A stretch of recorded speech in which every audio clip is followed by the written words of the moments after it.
Gentlemen, what is going on, everybody? Welcome to the B Rye Show, and welcome back, guys. Everybody, we got a new guest today. Everybody, please welcome, I guess, the owner of Loud and Heavy Booking. Yes, sir. What's your name again, guy? My name is Grant. Guys, meet Grant, the owner of Loud and Heavy Booking. Round of applause, boys. Thank you. There we go. They were scared for a second. Something had happened. Someone got escorted. Yeah. How you been, guys? So tell me, man. I've been good. So, what is it? Loud and Heavy Booking? Loud and Heavy Booking. Loud and Heavy Yes, Booking. What was it, dude? So what started all that, man? I just remember somebody following me from that page, and I just, ever since then, I see a lot of y'all putting all these shows on, man. How did that work? So so I was going to college for music. Okay. I went to Amarillo College, and then I went to WT School of Music. And so while I was at WT, I needed an internship. Mm-hmm. And I was playing in a country band called the Ragtown Chiefs at the time. Okay. And they had a booking agent. And I asked my singer, I was like, do you think you could put me in touch with her, see if I could get an internship with her? And he pulled that string, I guess, and she was interested in it, and she gave me the opportunity. And so I did that for 6 months. Mm-hmm. And wasn't very good at it, but learned a lot. Mm-hmm. And then made a bunch of connections too. And so after that, I was like, the internship is over, but I kind of wanted to still do it. Mm-hmm. And so I started Loud and Heavy, and it started as just Grant Fithen Booking. Mm-hmm. And then, I worked with a business partner named Pam Martin, mm-hmm. and we worked on kind of Loud and Heavy Booking, changing the name so it wasn't just my personal name. And we worked together for a while, and then I kind of just I'm just young and very risky. Mm-hmm. And so I told her, I was like, this is like my main thing, and I want to be real risky with it. And I don't want to be too risky with something that could affect her too and stuff. So kind of going my own way, and she was supportive of that. She was super cool about that. So kind of just being risky and trying to put on a lot of shows for a lot of the artists that I'm friends with, and see a lot of potential. And there's a lot of guys I've missed that I haven't worked with yet that I want to, but I'm able to help a lot of my friends, and that's super cool. Okay, so it's Loud and Heavy Booking, dude. So have you bring in a lot of local bands, or how does that work? Yeah. So most of kind of how I started was I was trying to work with just a lot of my friends and people that were supporting me at first. Yeah. And I've kind of just kept that. A lot of artists have managers that might work with them for a little bit and then kind of upgrade, so to say, and they'll start working with bigger artists and kind of leave their friends behind. Mm-hmm. And that's something I don't want to do. I kind of want to grow my guys with me, and I grow with them, and vice versa. But that's kind of my focus. Mm-hmm. A lot of local guys. There's a lot of the guys I work with are mainly from Amarillo or the Amarillo area. Yeah.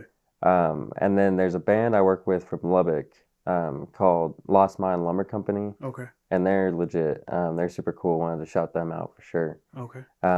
They got like this hard rock kind of sound, and I think that they're gonna really be something special. So excited to work with them and just groups around this area that are putting out good music and really trying to do it. So what music do you bring in this town? Just normal, just country rock, just the traditional thing, or you just kind of do it all? There's a lot of country and rock. Mm-hmm. Also do some jazz. Yeah, jazz is pretty good. Yeah, jazz is awesome.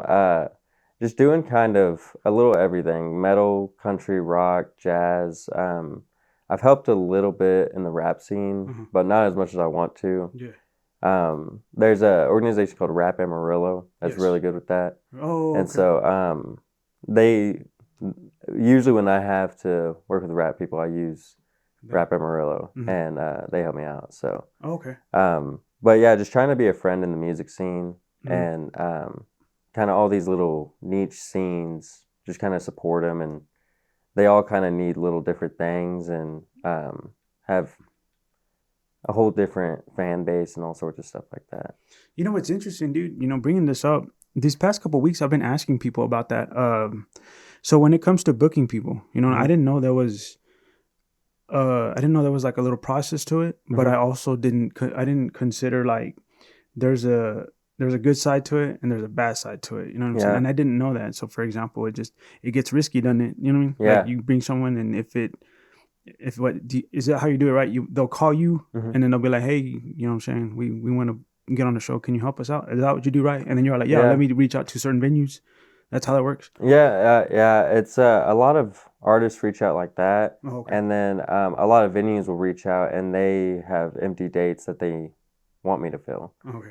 And so you're trying to find, it is kind of risky because you're trying to find a healthy balance of, making sure the artist isn't underpaid, Mm-hmm. but making sure the pay is just enough to where the venue can still make a good profit Yeah. and everyone's happy. Yeah. Because if you book this band for a lot of money, they're going to get a good payday. But if the venue loses a lot of money that night, then they won't get booked back. Yeah. And you want them to get that fair rate where everyone's happy and they can keep coming back. Yes. And everyone wins. Yeah. So that's kind of risky, trying to decide, this band is really good, but how many people are they going to bring? And that, affects a lot of the profit. And trying to get these guys that are really good that maybe don't have a crowd, trying to get them more of a crowd. And running that kind of game and trying to figure that out. And so it's good work, I think. I love what I do. It's very rewarding to see bands that are really talented start to grow and play in cooler spots and be a part of that. Yeah. For sure. It's a tricky thing and a risky thing, but it's something I like to do for sure. Yeah, I was so before you came on, I had a comedian on here, Mm-hmm. and behind the scenes we were talking about booking, and I asked him that side of booking, and then he was telling me that, like, there will be times where, oh, hey, I'm so and so from this location, book me and I'll fill up your place, and then okay, sure, and then he comes on and he doesn't fill out the crowd. You know what I'm saying? So he profits, but you lose profit, and so does the bar or club. Have you ever experienced that? Have you had that before? Yeah, for sure. There's a lot of people that I've always preferred people just be honest. I'm not going to, not work with you just because you don't really have a crowd. There's ways to build that crowd, and there's ways to work towards those goals.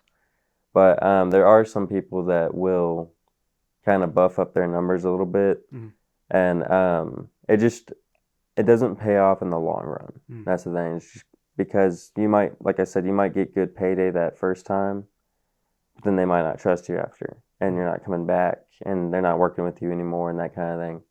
And so you want to, as you're growing, you just want to always be honest as an artist and try to make everyone win in the most fair way possible. I think artists do get underpaid, for sure. Yeah.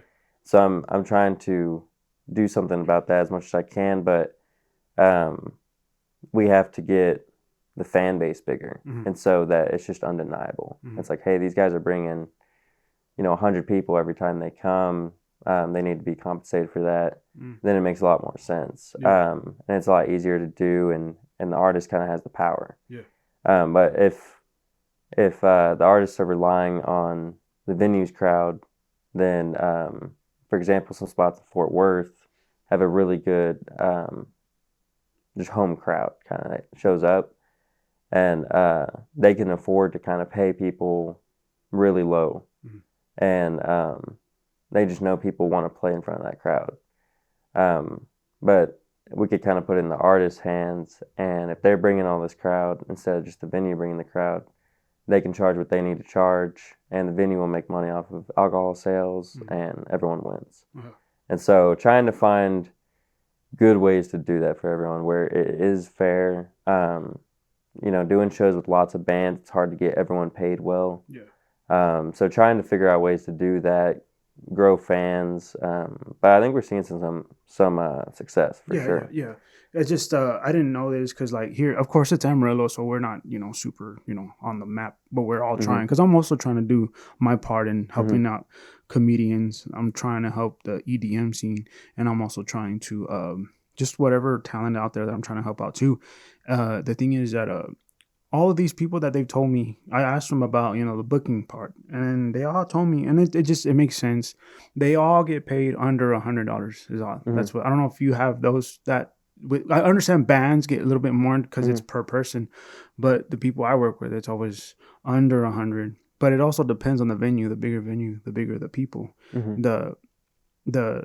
The more ticket sales, and they make it like that. But I just kind of like, dang. But at the same time, that's kind of, it makes sense in a way. But I don't even know how that really works. Yeah. With the EDM, is it kind of like DJs? Yeah, it's okay. just DJs. Yeah. So DJs, it can be weird. Some of them get really underpaid, and then there's those sweet gigs that might pay you $500. Really? Wow. And they have their own sound system, and you're running it and whatnot. I'm not, an expert on that. I haven't booked too many DJs, but I've talked to a lot that charge a real high price, and then I've talked to a lot that are like really getting underpaid. And so I don't know enough to tell you what separates like at what point you can get paid more. Yeah. But I think that DJs are underpaid for sure because they are kind of providing that whole space of sound. Yeah. And it's kind of a cheap way for a lot of places to kind of just undercut musicians and just, we'll pay a DJ $50 and that kind of thing. And you're like, man, like you should have paid him more or had, a acoustic act or something like that. Yeah. But it is the venue's money. That's fair. That's their choice. So you have no power over that. It's usually right. It's usually you. Hey, I got these people. That's how that works. Okay. It's usually I kind of know what kind of budget maybe the venue works with or how they usually pay artists. Yeah. And then I can say if there's someone outside of that I really think would do well, I could kind of say that and be like, hey, like these guys, like they charge more than what you typically pay, but they actually are going to bring a huge crowd and XYZ on why that it's worth it. Sometimes they'll do it, sometimes they won't, but a lot of it's that too. Like some venues, no matter what the artist is, some venues just won't want them. Not in a bad way, but just like taste wise. If I wanted to, the Drunken Oyster is great for a lot of local jazz. Oh yeah. But if you wanted to go in there and play, rap. Rap or Guns N' Roses or something, it's just not a fit. Like they might love it and be like, "You're amazing," but it's just not the vibe that they're the atmosphere. And so I tell artists that a lot too. Is like everyone kind of wants to play every spot in town at least once, and I get that for sure. But you kind of have to have multiple acts if you want to do that right, because places that I play with my jazz trio, I could never play with my rock band, and vice versa. Yeah. And so I've been able to play at a bunch of cool venues that are way different, but not with the same music and everything like that. I had to really stretch it to make it work.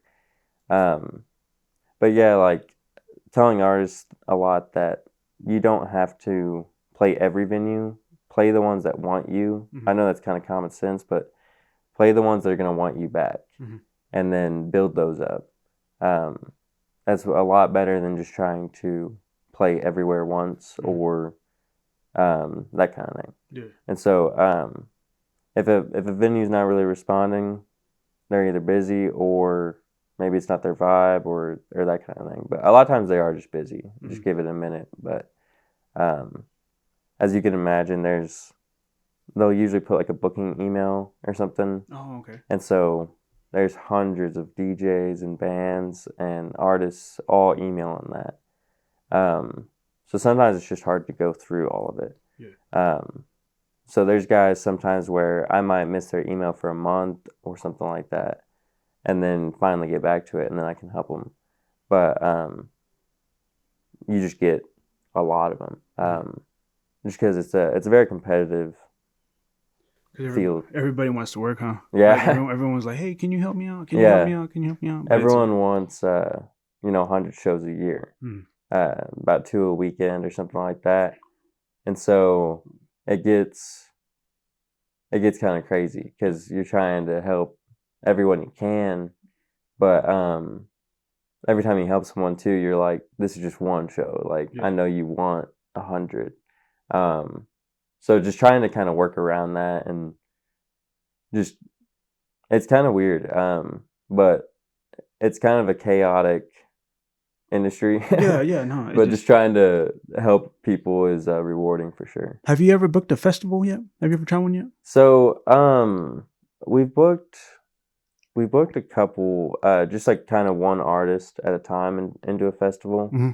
But I want to throw my own festival at some point. Oh, okay. But just kind of, I've recently been looking at, all the kind of plans. It takes a lot to do that. I now understand why festival tickets are so expensive. Oh, okay. Because looking at, you guys say, can you break it down? yeah, maybe not as expensive as some of them charge, but sometimes it's, when I've been looking at, renting a park or a property, that could be thousands of dollars. Really? And then, getting food trucks, getting vendors, sponsors, like all those kind of connections, that can take a lot of time. Stage and sound equipment, sound guy to run all of it. Wow. For all day. Yeah. You need to have enough bands to last all day, and that you could pay them all. You need porta potties, you need food, you need water, you need maybe you're selling T-shirts for the festival. Mm-hmm. All the promotion that goes into this beforehand. You might need to be on the news stations, podcasts like this, Mm-hmm.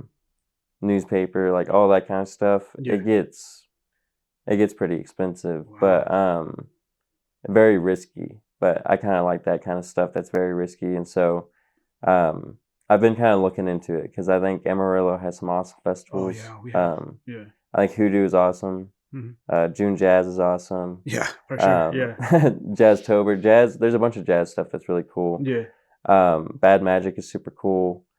There's a couple festivals that I don't know if I should mention. That's up to that you. are other venues that are interested in doing a festival. Mm-hmm. I don't know if they want to say something yet. Okay. I got you. But there's just a few festivals in Amarillo, but they're all really good, and so I would love to see kind of more scattered throughout the year. Yeah. A lot of these artists, they really want to play festivals, and it looks really good on their kind of resume as an artist. And it's kind of just hard to get those. And so if there was more local ones, like right now there's just a few. And so there's just a few artists that can get those spots every year. Yeah. Just how it works. And you just hope for the best and support the guys that get it. And but if there's more of those, and it's just more artists that kind of get a shout out and a place on a big stage. Yeah. And so I think they're a big deal. There's a festival happening. You might be aware of it on July 4th. Yes. Yeah. I was told about that. Yeah, that one's gonna be awesome. Were you involved in that one too? Yes. I'm gonna be playing with Ghost Gray County, my rock band, at that festival. And so the people running are good people. They're gonna have Waka Flocka. They're gonna have Bart Crow.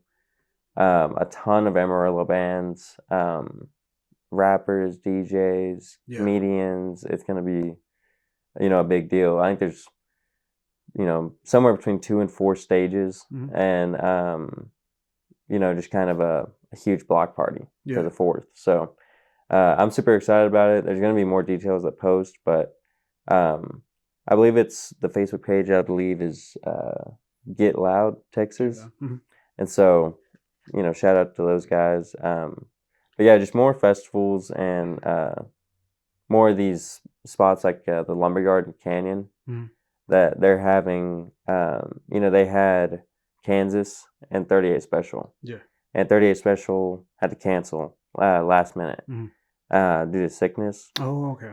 And so we were able to get a local band, Stealing Handshakes from Pampa, to open for them. Okay. And so something like that is huge for stealing handshakes and them playing in front of that many people and that building their resume, their experience as a band.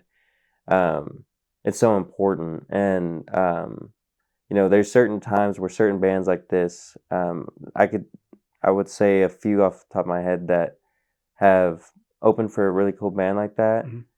And it's kind of a luck thing. It's either last minute or it's a friend of a friend or it's something like that. And all these other bands, they would love that opportunity. Yeah. And so trying to fight for getting local bands to open for all these big guys. Mm-hmm. And just so we can kind of share it with everyone. Yeah. Because for a long time, there was only big country names coming through Amarillo. Yeah, of course. And maybe some big rappers coming through Azteca. But mainly for bands, it was country bands coming through Amarillo. Mm-hmm. And so if you were a really good country band, there was potentially a lot of opportunity. But if you were rock or if you were jazz or if you were anything else, there really wasn't. Mm-hmm. And I think the Lumberyard is trying to experiment more. Yeah. I think the Civic Center is also trying to experiment a little more. Really? Oh. I thought Civic Center was just staying with what they have now, which is, I think that's what I thought. And I think it was a year or two ago. I think they might have had ZZ Top or something like that, and I was excited to see that. Yeah. So I'm hoping that they keep kind of, keep up with that. I think the Globe News Center is having Blue October at some point. So it kind of looks like Amarillo is starting to support those other scenes more. Mm-hmm. June Jazz starts tomorrow, mm-hmm. and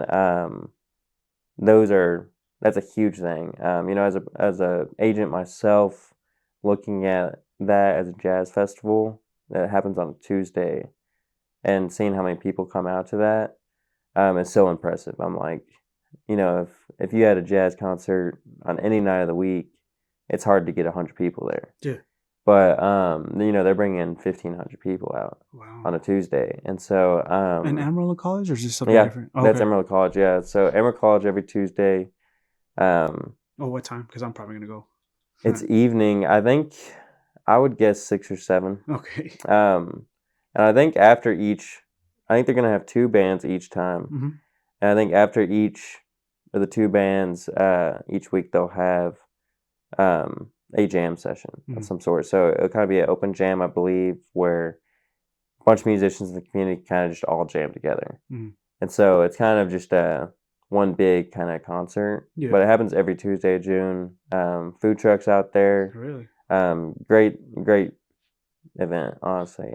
Is this a free event though? Yes, I believe so. Okay. So now let's look at that real quick. So like a free event like that, does anybody profit out of that? So I don't believe. So the guy that had started it was a professor that I had at Amarillo College named Jim Laughlin. Okay. Awesome dude.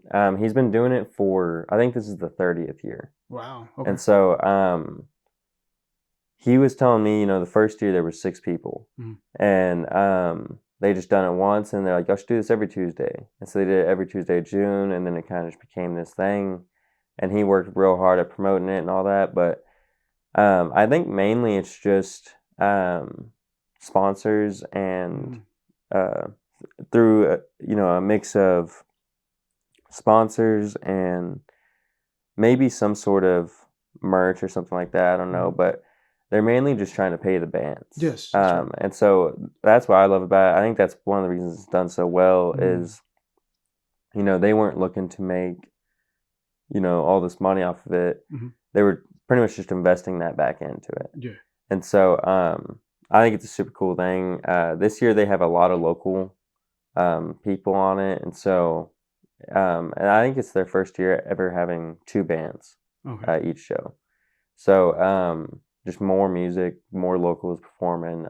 It's a super cool thing. Yeah, that sounds cool. I was just always curious about that. You know what I mean? Mm-hmm. Who's gonna pay who? You know what I mean? If it's a free thing, it just kind of sucks because like I would understand if you're a musician or someone and you're not getting nothing and you're doing it for mm-hmm. free. That kind of bothers me sometimes. You know yeah, I mean? There's certain things that I will like, or I'll do a discounted rate for certain things, and I think I try to explain that to artists a lot too. Is say you're playing for a bookstore. Okay. And you want to charge, $300. Mm-hmm. You might be worth every bit of $300, but that's a lot of books. Mm-hmm. It's not like a bar where you could bring 10 people. Each of the 10 people racks up a little bit of a bar tab, $30, and that pays for your $300 charge. Mm-hmm. But that's a lot of books. And so certain things like that, maybe coffee shop, no one really goes to a coffee shop. They usually get a coffee and then that's their coffee. But, if you go to a bar, you might get 5 drinks. Mm-hmm. And so kind of trying to explain that to people like, hey, that's kind of an overcharge for like a coffee shop.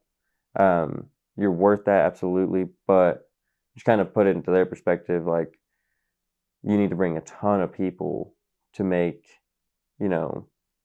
each person buy 1 cup of coffee and make back that money. Mm-hmm. So there's certain places I'll, do a discounted rate for just because I understand that.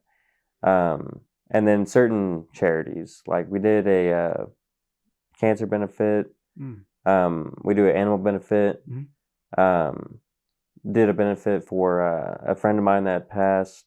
Did a benefit for kind of just a bunch of different things like that. A family in Fritch that there was a car wreck and playing that benefit and just supporting a lot of good causes. I think it's important as an artist to give back when you can. Yeah. If it's a cause like that, then that's a great thing to support. Mm-hmm. And kind of just bring people together. I've never played an event like that either where I didn't make some awesome fans, Mm-hmm. get treated amazing, get fed. They took care of me every time too. Yeah. They understand that you're volunteering when it's something like that, and a lot of times they'll even tip you or pay you what they can, and just they're real big fans because they appreciate what you're doing. Yeah. So I think it's totally something artists should do. But if it's something like where I kind of draw the line with artists I work with is if a place is wanting them to play for free, Mm-hmm. and they are profiting big time off of it. Mm-hmm. If they're profiting off of it, then they need to be paid as well. Yeah. Maybe a couple exceptions, but a lot of venues like that have asked me, why, what happened to artists playing for exposure? And I have to explain to them, like, just the equipment to do this is so expensive. Mm-hmm. And, they might charge you $100 an hour, and you're like, $100 an hour is a lot of money, but, they're really, coming to set up an hour before. Mm-hmm. They come to break down an hour after. They might, practice with the band a couple times that week. Mm-hmm. Spent, countless hours learning the 3 hours of music that they're about to perform. Mm-hmm. All these things. It's like it's not $100 an hour. It's like less than minimum wage when you when you break it down by hour of what they put into it. But trying to explain to people that, like, hey, if your bar had 500 people in here on every night, Mm-hmm. I'd probably play in there for free, just to play in front of 500 people, hopefully sell some merch, make some new fans. But if I'm bringing the 500 people, then that's not fair. Yeah. And so trying to kind of explain that to venues, like, you kind of could do that if you were paying for ads and doing really good promotion and you had the spot in town, then everyone wants to play there. People will make you deals like that. We just want to play there, like, let us in, whatever.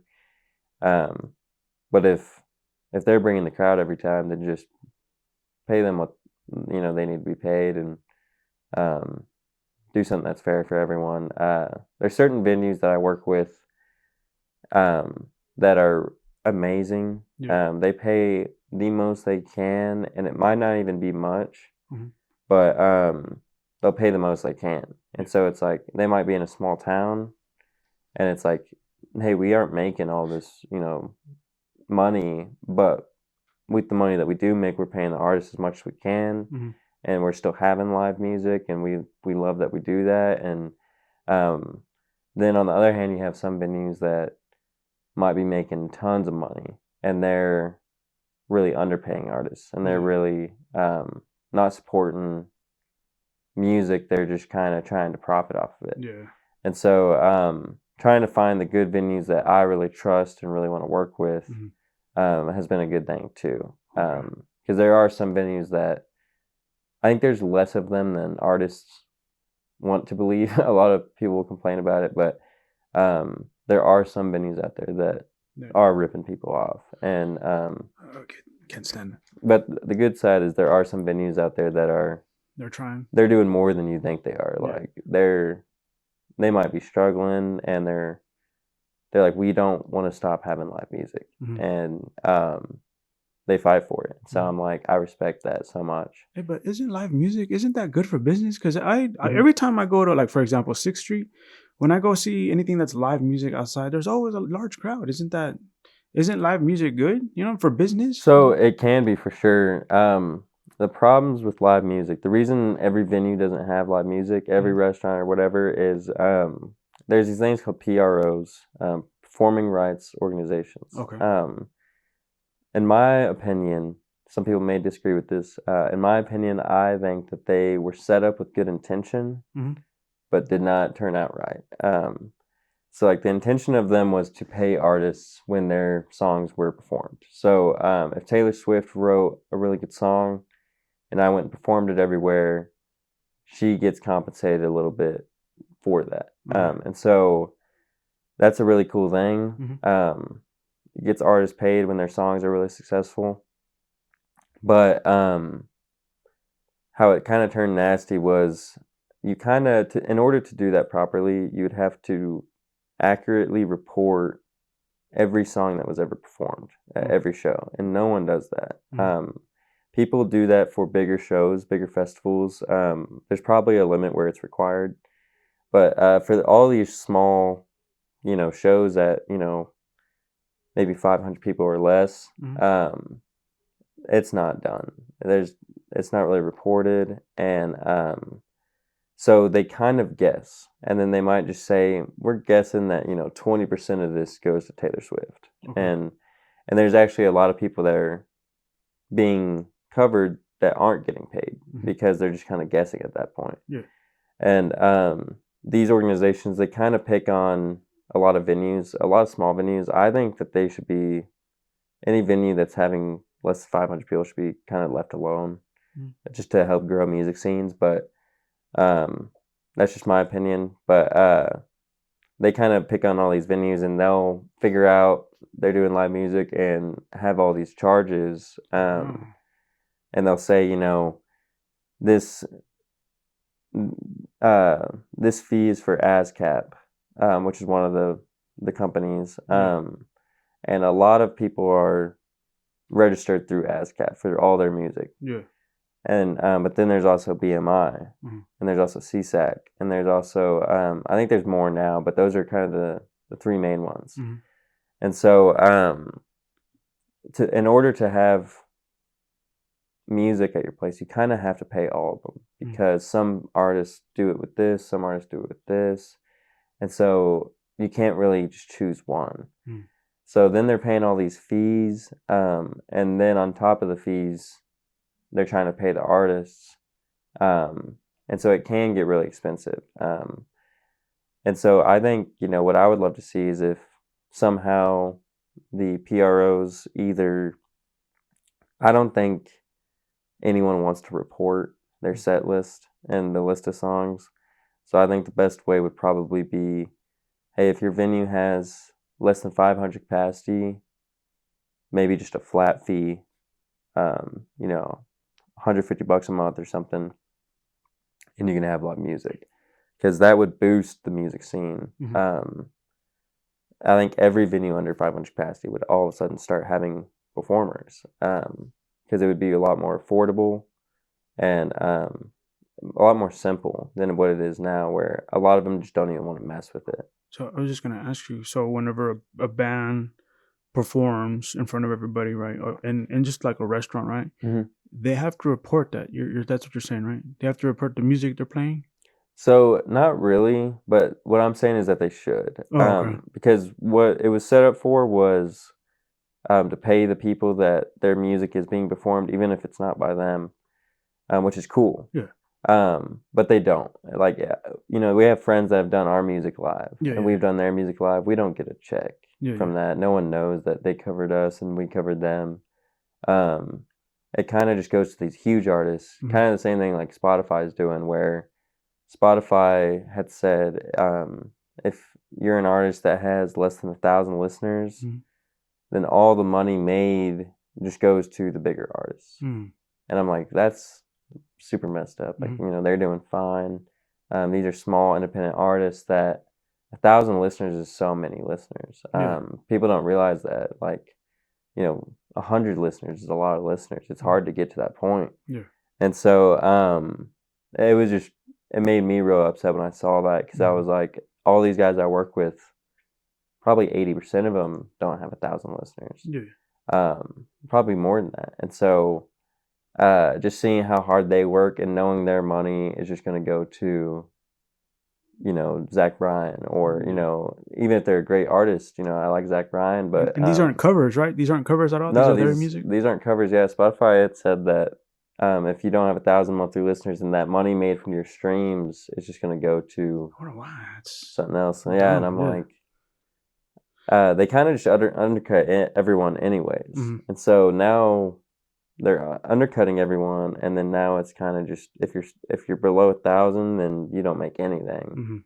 and your money just goes to. I'm glad someone else is getting paid more for their streams, but Yeah. I don't like that it's coming from mine. That's kind of a weird thing. Hey, so, dude, now going to like the booking stuff, then Mhm. what's the obstacles that you got to go through? You know what I'm saying? Kind of hoops you got to go through when booking and all that. So I would say there's a few things. I really love my job. Yeah. It's not for everyone. And this is your full time thing, or this is your side? It's I kind of do a lot of music. So Okay. I'm a performer, and then I also I teach guitar, Okay. and then I do booking, and then kind of just everything music, really. Yeah. But this is kind of my full main thing. Yeah. But yeah, so the obstacles I would run into, I would say how I approached it at the start. Mhm. I don't regret how I did at the start, but I have changed it since then. I've learned, but I had a good heart to where I wanted to help everyone. Mhm.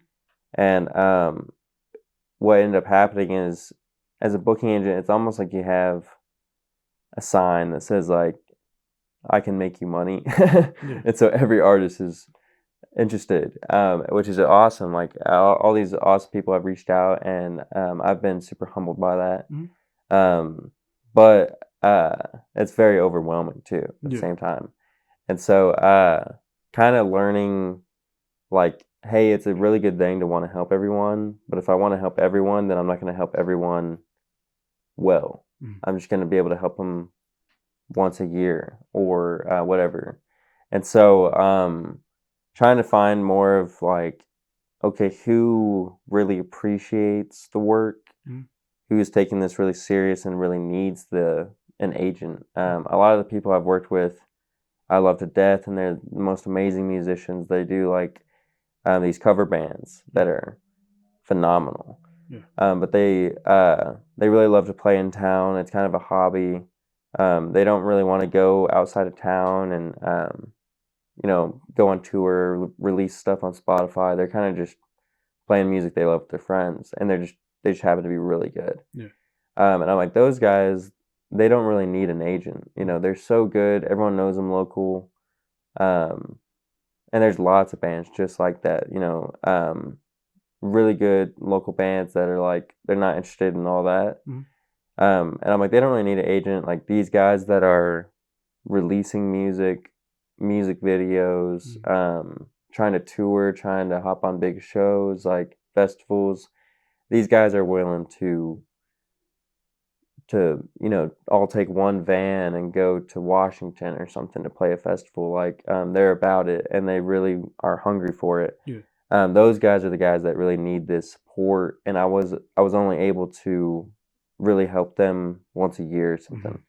So I've kind of redirected to where I'm really focusing on these guys a lot and trying to really boost them, because I think it'll pay off for the whole scene. Because these bands really take it serious, and kind of just doing what I can to help them could get them to where, one of these bands gets real big maybe, and one of the other bands can go open for them on tour, and they kind of take their friends with them. And it's a very healthy music scene that Amarillo has had in the past year, I would say, maybe more. A lot of the bands are really starting to, I think, get tired and tired of country kind of being the only outlet. And so there's kind of a bunch of backlash, not like aggressive or anything like that, but a bunch of backlash just artistically. A lot of these people are just starting different bands that are way out there, and I love it. We have guys now in our scene that I don't know if we've ever had something like that. Like there's a band called Tulsa Doom. I've never even seen them live. I've just seen videos, but I love them like already. They're surf rock, and so like they do like a whole different genre than everyone else, and I love seeing that. Then there's different. There's a jazz group called I think it's called General Catalog. I probably messed that up, so I'm sorry.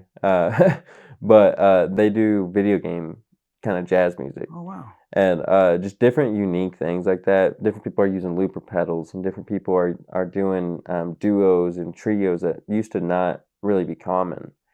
And having that in the scene is so healthy because it's kind of showing Amarillo, like, hey, we could be a really cool music town. Oh yeah, for sure. Like, you see something like Nashville. Yeah.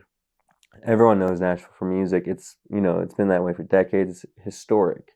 And then you see maybe something like Fort Worth, Fort Worth and Austin even, and they're kind of starting to become these music hubs.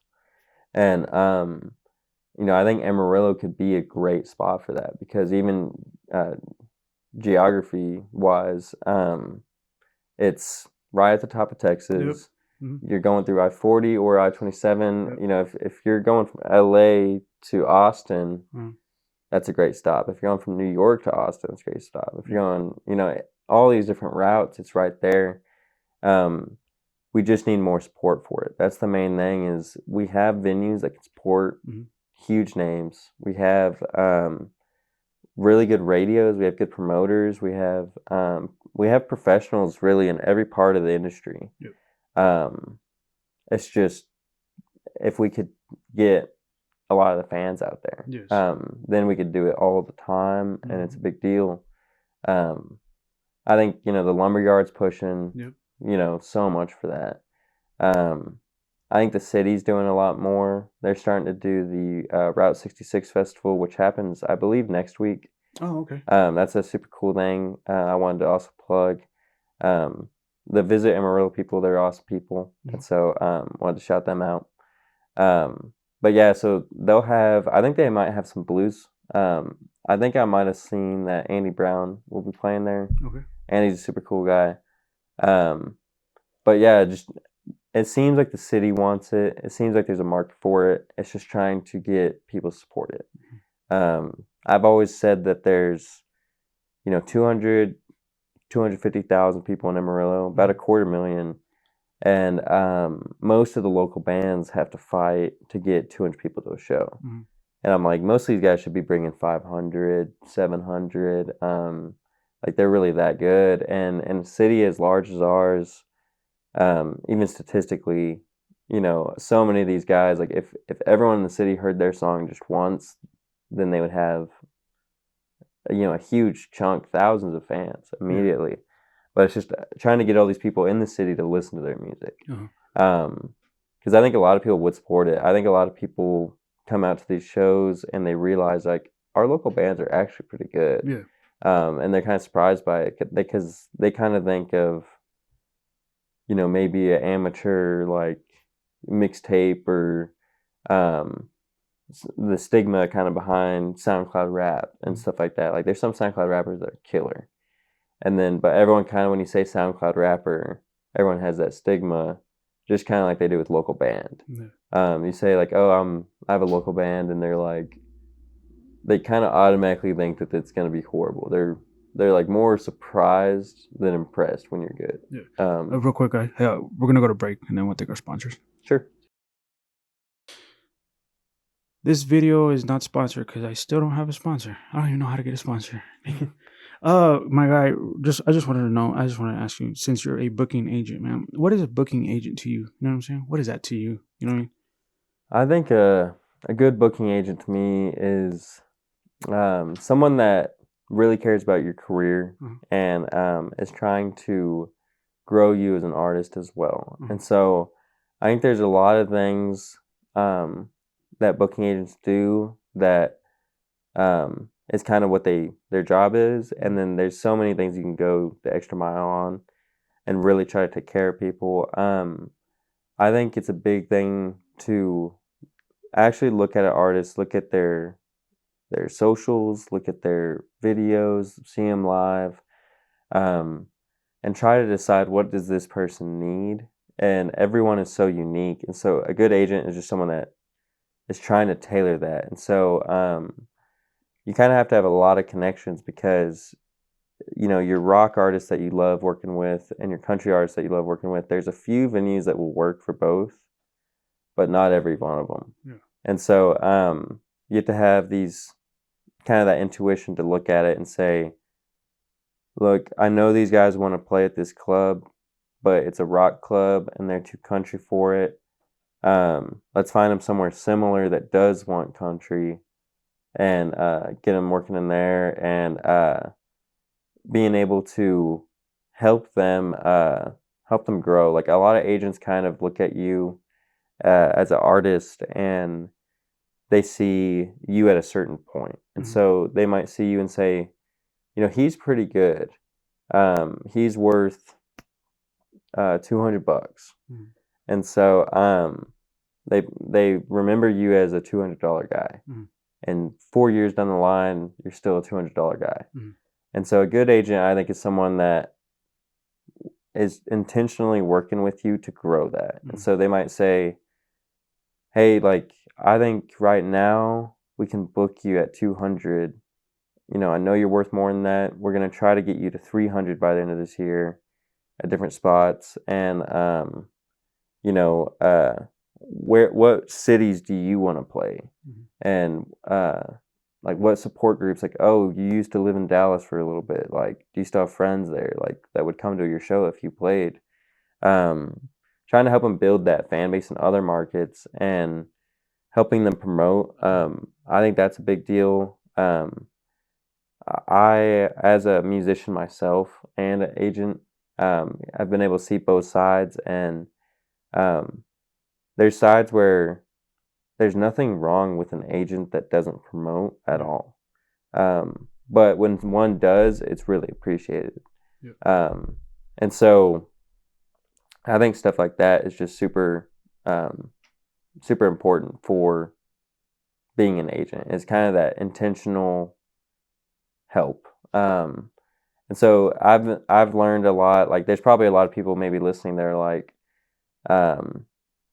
like maybe feel like I maybe worked with them on just one show and it wasn't like I was growing their career, just maybe just one show.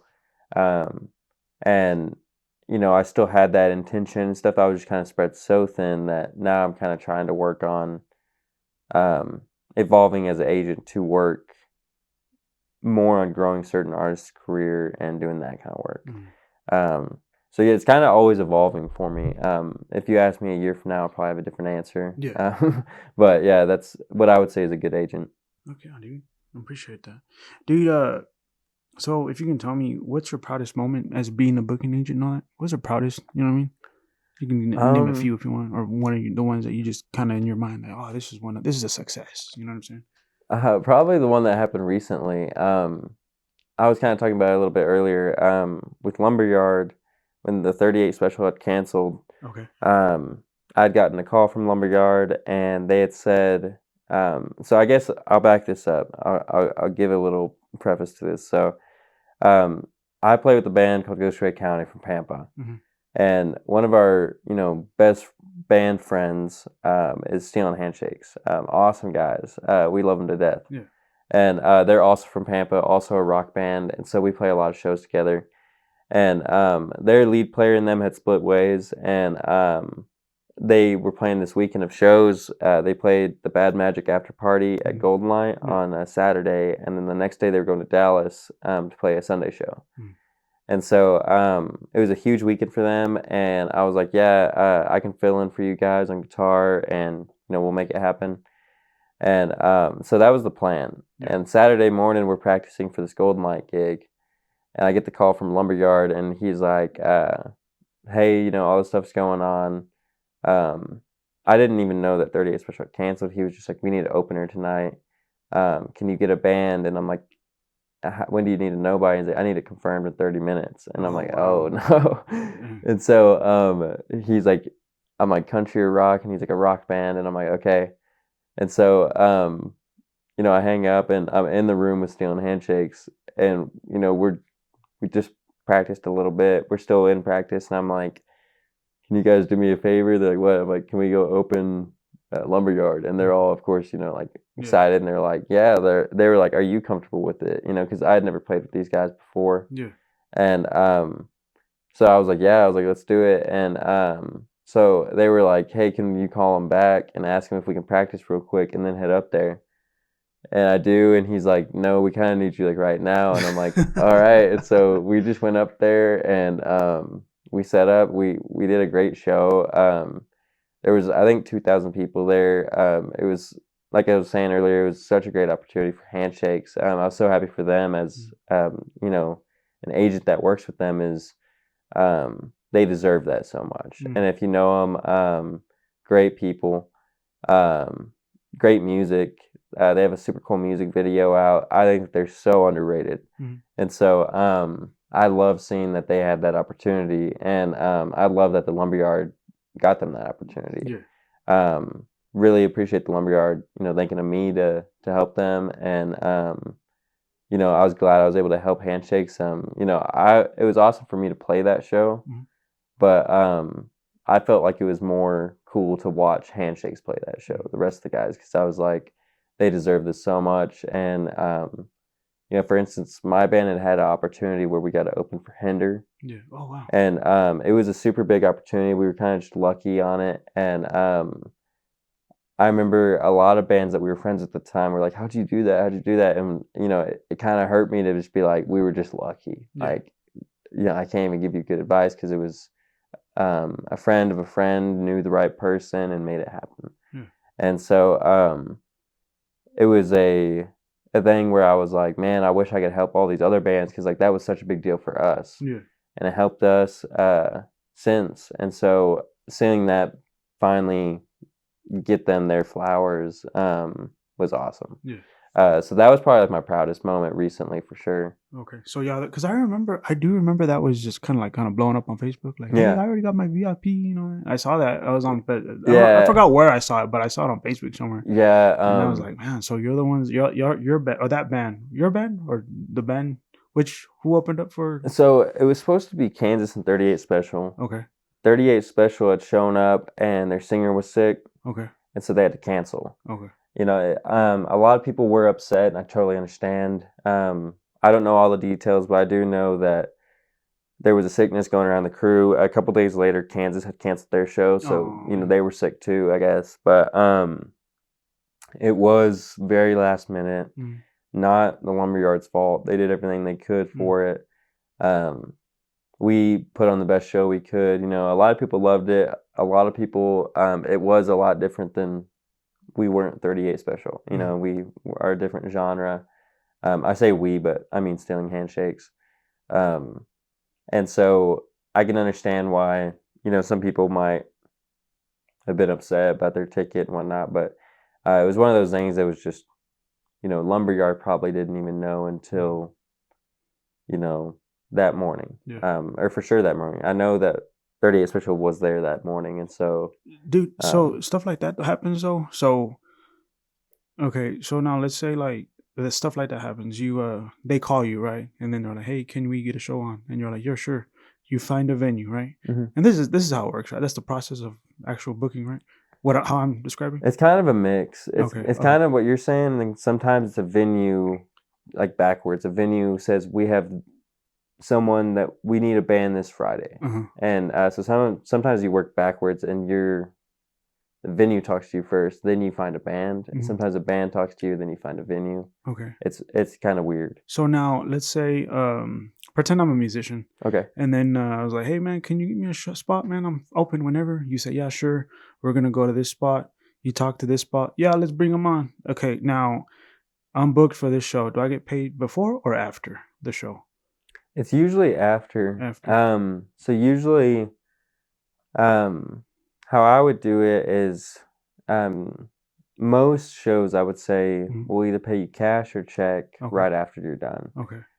Like the bar manager will kind of just walk over to you and give you whatever pay was agreed on, and that's that. Sometimes they pay you before, Okay. but it's usually if they trust you. Like Yeah. if you've played at Oh. the spot 5 times before, Uh, they're like, we know we can give him his $200 and he's not gonna just walk out of yeah. here Yeah. with $200. Like, Yeah. That's messed up. yeah. But my question. So now let's say I get sick. Okay. So but I was booked. I can't make it. Do I lose that profit, right? And Yes. then people that were excited about me get upset, right? That's Yeah. kind of how it works. So Uh-huh. now the lumberyard situation, do they still see a check or no? Not So necessarily. The band that got sick. so I believe that the tickets were ran through the band. I Okay. don't believe that that was through Lumberyard. Oh, And okay. So it's a so separate deal. I Okay. do remember hearing a Lumberyard employee mention that and saying like, this guy was yelling at me for a refund, and I had to tell him like it's through the bands. Like they sold the tickets and they Mhm. promoted it with their promoters and their label and whatnot. Okay.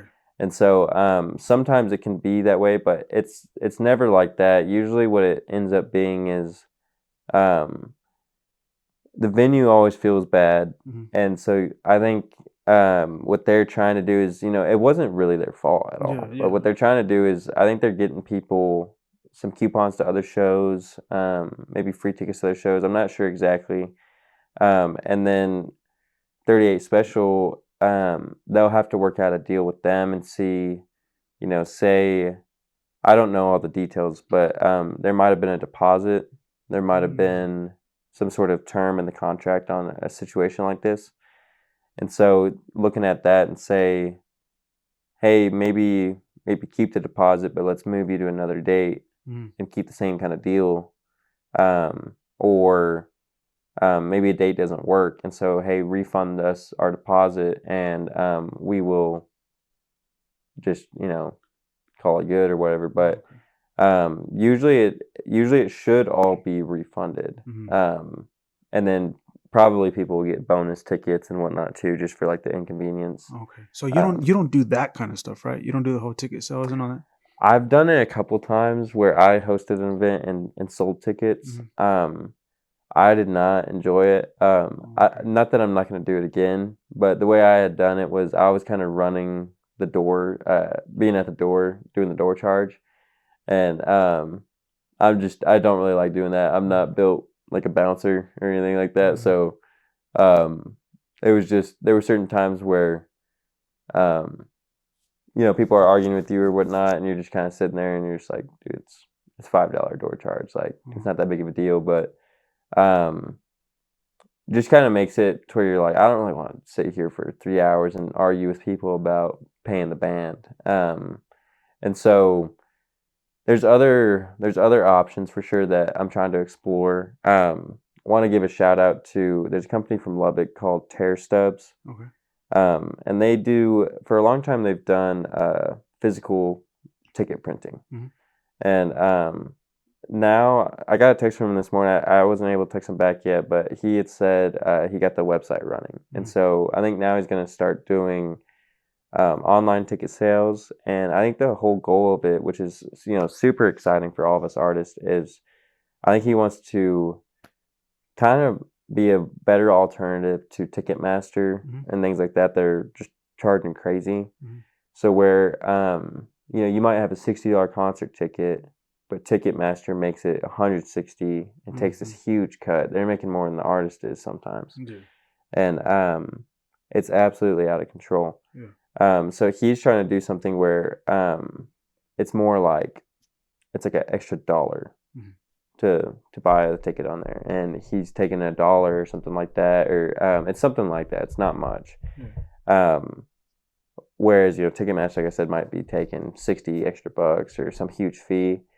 Um, he's looking to do it, I think, a lot more transparent, where it's like, hey, this is the cost. It doesn't matter if it's this huge concert or this small concert. It's just going to be cheap, and I think he's shooting for more volume rather than just ripping people off. He's like, if we can give everyone a fair deal, and we just do a lot of business, then we're successful too. Mhm. Which is the way I think it should be with that kind of business. So yeah, shout out to Tear Steps from Lubbock.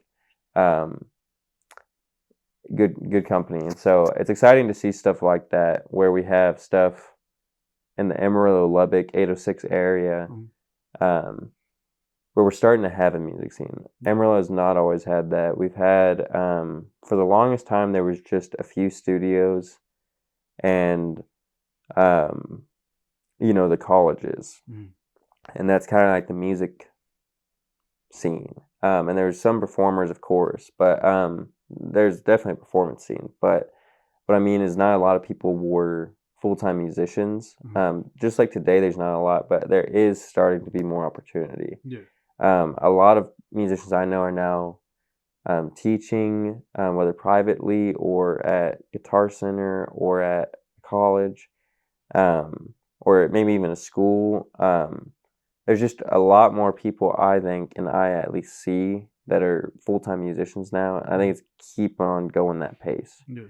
Um, I would love us to, like I was saying, become a little Nashville or a little Fort Worth, Yeah.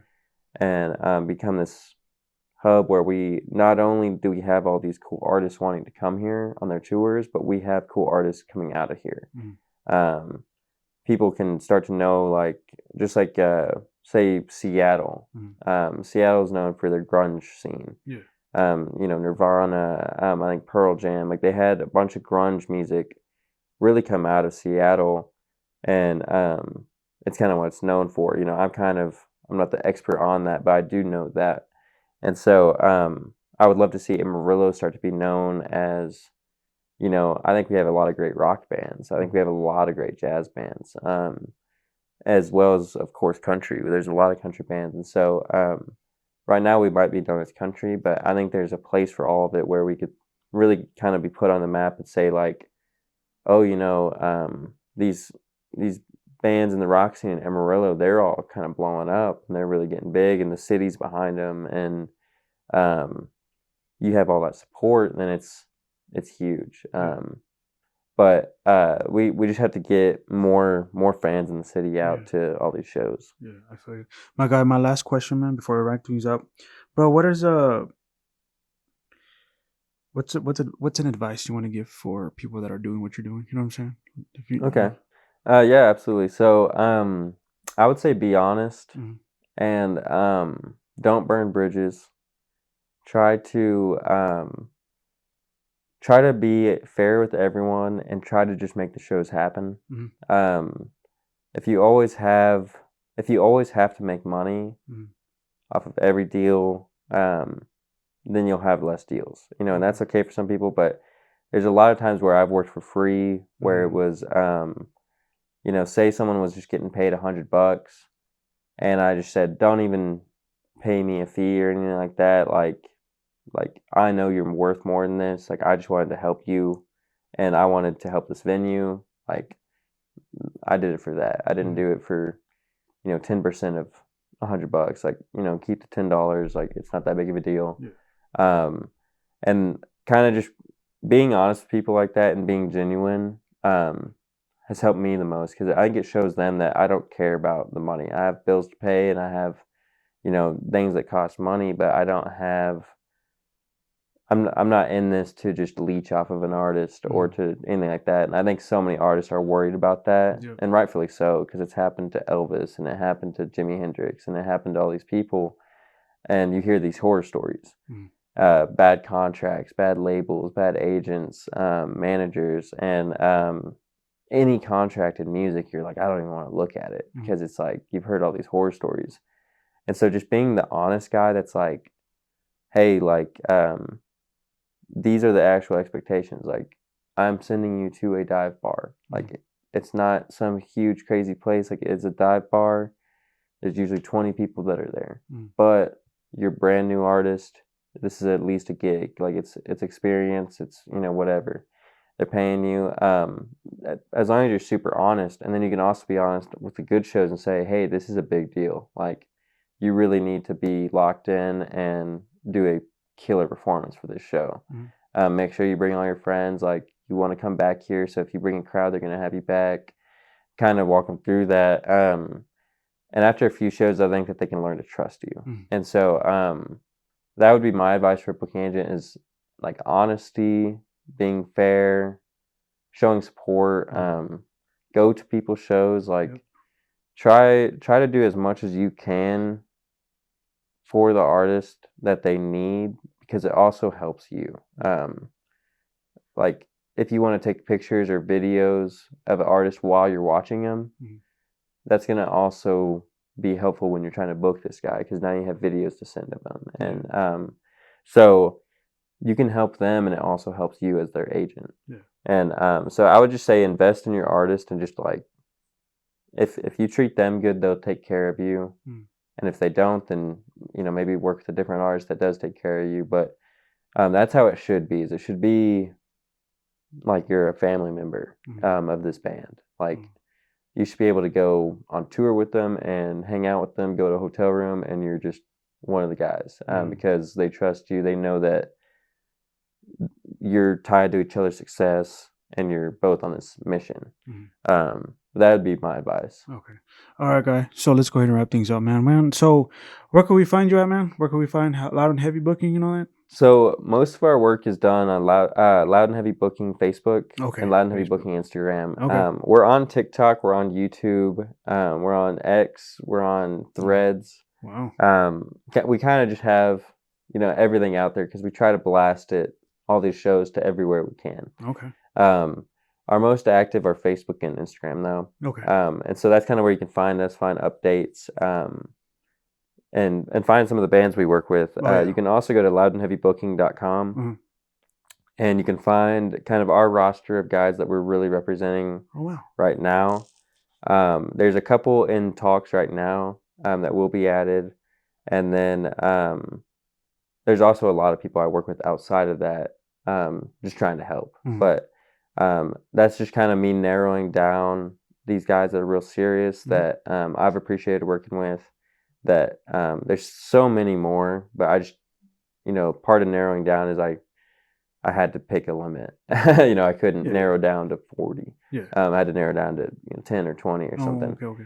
And so these other guys, I'm still helping as much as I can, but I'm not stressing myself out about it. So you can find me on the website. You can find us on all socials, all that kind of stuff. Okay. And if you're a musician, you can go to you, right? Like, okay, cool. All right. Yeah. Yeah, I'm always willing to talk to anyone, help anyone. I encourage people to be patient. I'm very bad about responding to new messages on time because I try to, all the shows I have currently planned, I try to spend the proper time promoting all of them. I don't want to just respond to every message right away and it take away from quality. So trying to every now and then I'll just spend a day and go try to respond to all these messages. But I welcome them because a lot of times you go through them and there's some really cool people and all of them I want to help. And a lot of times you're looking for new artists that are their exact style and it just works out. Okay. All right, guys. All right, ladies and gentlemen, thank you guys so much, man. We'll see you guys again, man. I appreciate you coming on, guys. Thanks for having me, man. Yeah, man. You be careful, guys. Wrap things up, boys. We'll see you guys later. Peace out, boys. Peace out.